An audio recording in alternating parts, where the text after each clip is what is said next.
Hi, my name is Susan Thompson. Where do I even start? I'm 31 years old, doing really well in my marketing career, and I thought I had a handle on all the family drama.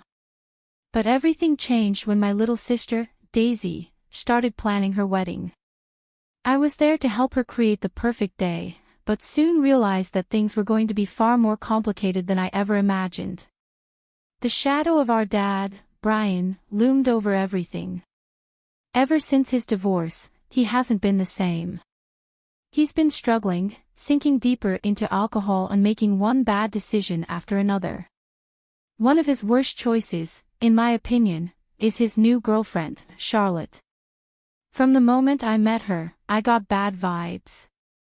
One day, as Daisy and I were picking out flowers, she turned to me, worry etched across her face.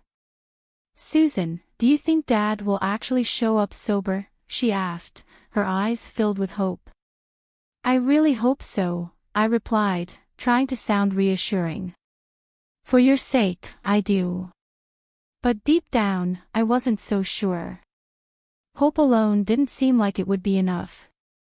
As the wedding day got closer, I felt less like a maid of honor and more like a referee, constantly trying to keep the peace. My boyfriend, Jack, was amazing through all of it. He'd always try to calm me down, saying things like, "Babe, you can't control everything."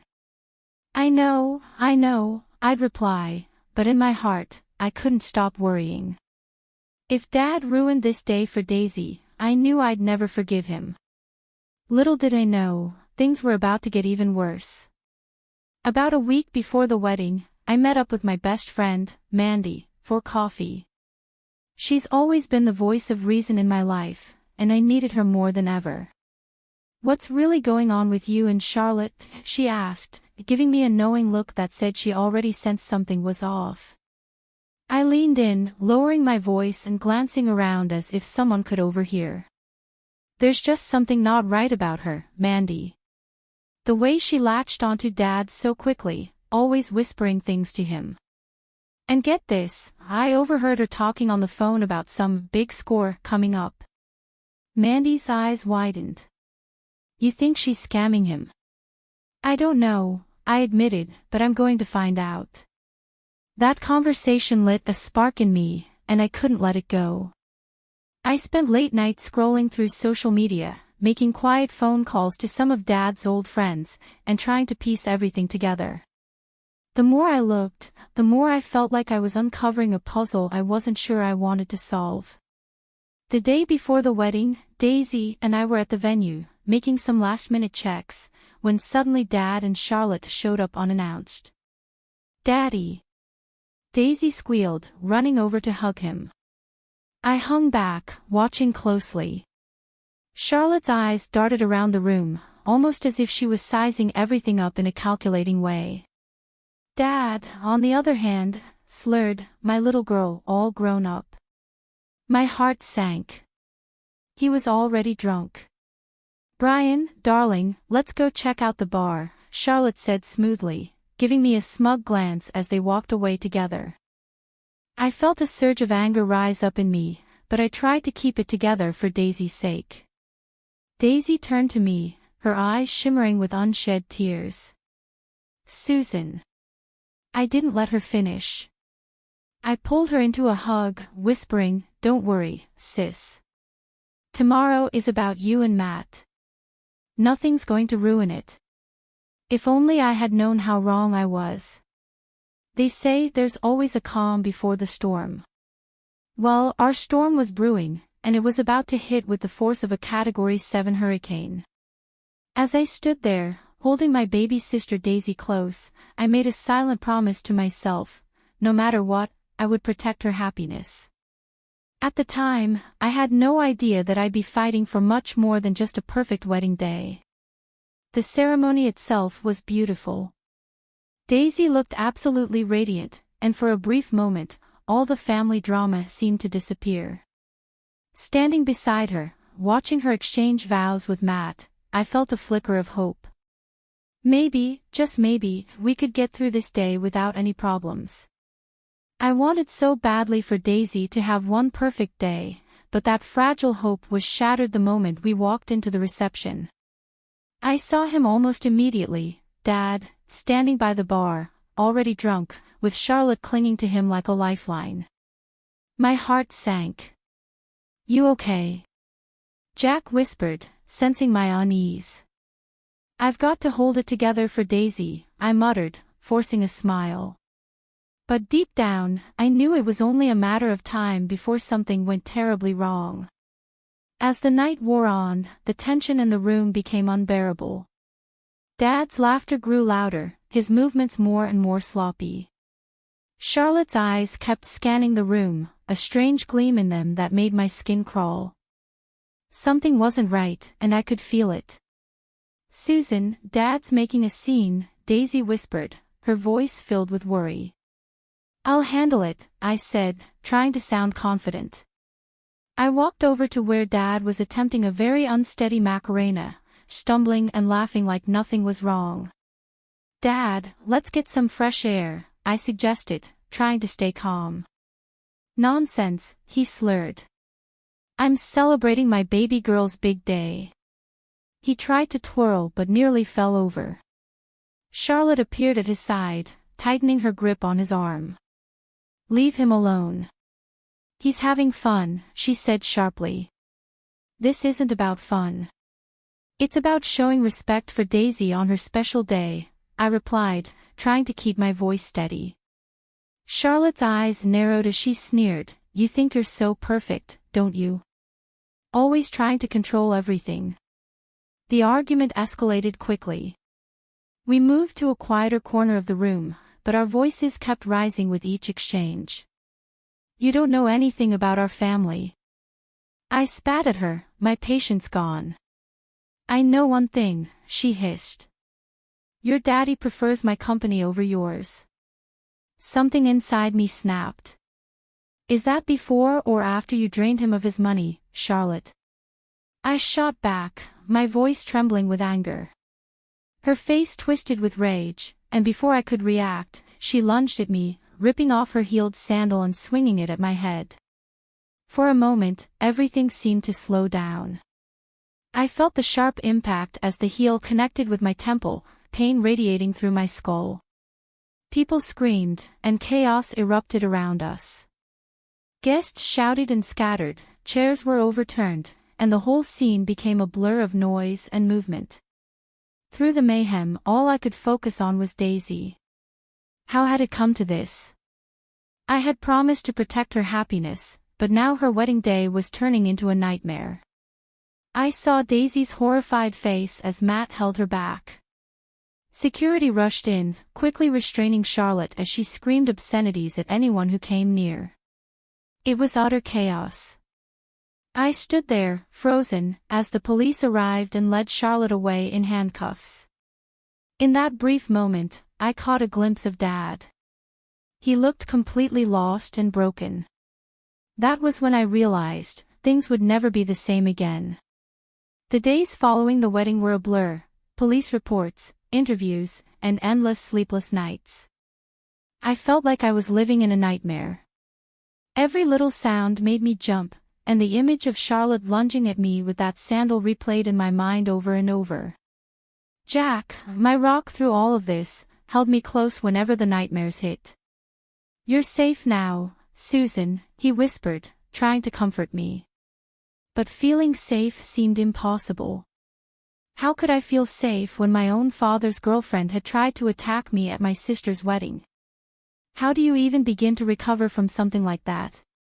Daisy, understandably, was a wreck when I visited her about a week after everything had happened. She couldn't even look at me. "All those months of planning," she said, her voice heavy with sorrow. "And for what? My wedding will always be remembered as the day someone tried to hurt my sister." "Daisy, I'm so sorry," I started, guilt weighing heavily on me. She cut me off, shaking her head. "I know it's not your fault, Susan. But still, I can't help feeling like our family is cursed or something." While Daisy was dealing with her pain, Dad was in complete denial. He called me constantly, leaving voicemails that made my blood boil. "Susan, sweetie, let's not blow this out of proportion," he'd say. Charlotte was just upset. She didn't mean any harm. Hearing him defend her like that after everything she had done was infuriating. The final straw came when he showed up at my apartment, reeking of alcohol. I opened the door to find him swaying slightly, his eyes glassy. "Dad, you need to leave," I said, trying to keep my voice steady. "But, Pumpkin, we're family, we need to stick together," he slurred, sounding pitiful. I felt something harden inside me as I looked at him. "No, Dad. We're done. I can't do this anymore." The hurt in his eyes almost made me waver, almost. But as I closed the door, I knew it was the right thing to do. Meanwhile, Mandy, my ever-determined best friend, had started digging into Charlotte's past. What we uncovered left me speechless. "Susan, look at this," Mandy said one night, spreading papers across my coffee table. "Charlotte's got a record, assault, fraud, you name it." I scanned the documents, feeling sick to my stomach. How did Dad not know about this? Mandy hesitated, biting her lip. "That's the thing, Susan. I think he did." The truth hit me like a ton of bricks. We found joint bank accounts, suspicious money transfers, evidence that Dad wasn't just a victim in all of this, he was an accomplice. Telling Daisy what we had discovered was one of the hardest things I've ever had to do. We sat together in her kitchen, the wedding gifts still sitting in the corner, untouched. "I can't believe it," she whispered, tears streaming down her face. "How could he do this to us? I don't even know him anymore." "I don't know who Dad is either," I said softly. "But we need to protect ourselves now." Daisy looked at me, her expression shifting to one of determination. "I'm with you, Susan. Always." Despite her words, the guilt weighed heavily on me.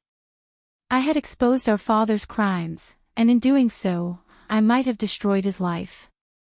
But then again, hadn't he already done that to himself? The mix of anger, confusion, and guilt was too much for me to handle alone, so I decided to seek help. That's how I found myself sitting in a therapist's office, trying to make sense of it all. "Susan, it's normal to feel conflicted," my therapist, Dr. Evans, reassured me during one of our sessions. "You've been through something traumatic. You're grieving the loss of the father you thought you knew." I stared down at my hands, feeling torn. But shouldn't I hate him after everything he's done? "There's no should when it comes to emotions," she explained kindly. "What's important is that you acknowledge how you feel and work through it." Working through it sounded easy, but it wasn't. Still, as I left Dr. Evans's office that day, I felt a small glimmer of hope. It wasn't much, but it was a start.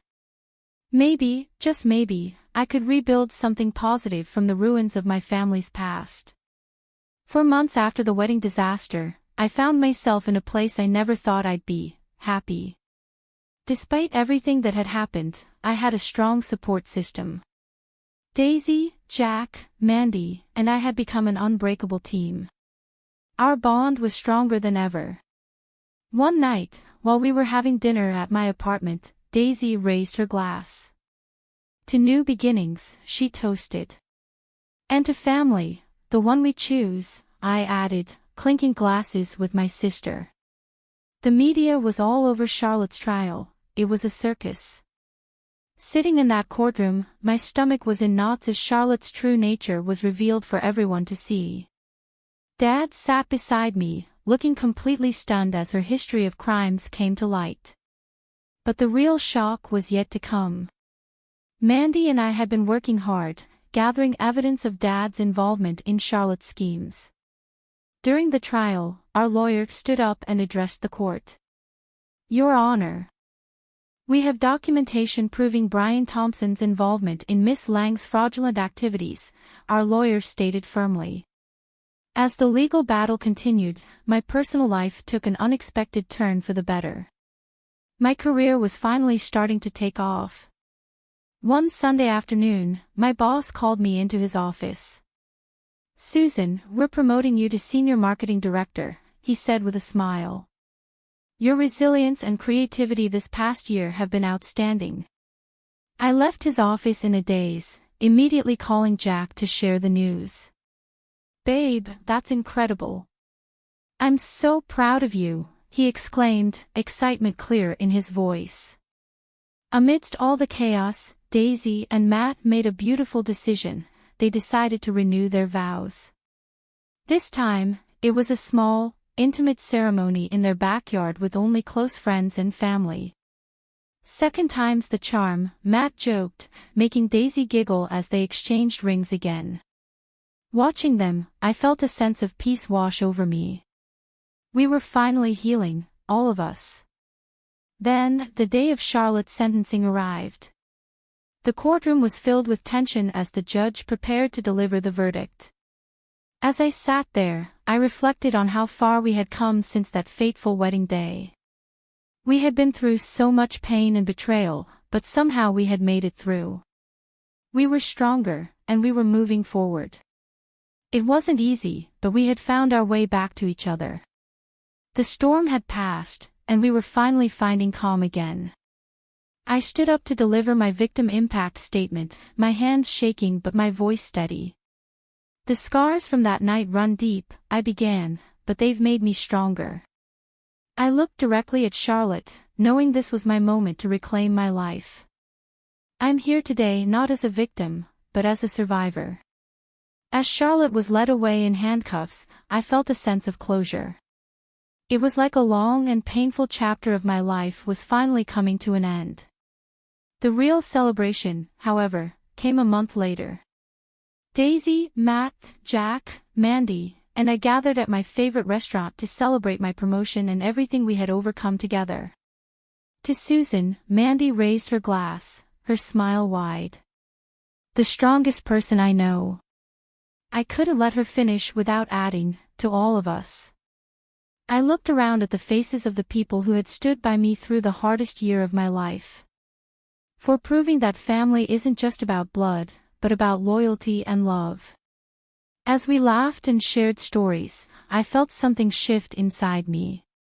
I realized how much had changed. The past year had been like a nightmare, but in a strange way, it had also been a gift. It showed me who really mattered, it taught me how strong I could be, and it gave me the courage to cut out the negativity and toxic influences in my life. Sitting there, surrounded by real love and happiness, I knew that this was my happy ending. It wasn't perfect, and it came with its scars, but it was real, and that made it beautiful. For the first time in a long time, I felt hopeful about the future. I was grateful for the family I had found and the strength I had discovered within myself. So, that's where my story ends. But I'm curious about your thoughts. If you were in my shoes, would you have given your father another chance after everything he did? Or would you have kept those boundaries in place, like I did? It's a tough decision, and I know many of you have faced similar struggles with toxic family members. I'd love to hear your experiences. Please share in the comments how you've handled difficult family dynamics in your own lives. If my story resonated with you, please hit that like button and consider subscribing for more real-life stories and discussions about navigating complicated family relationships.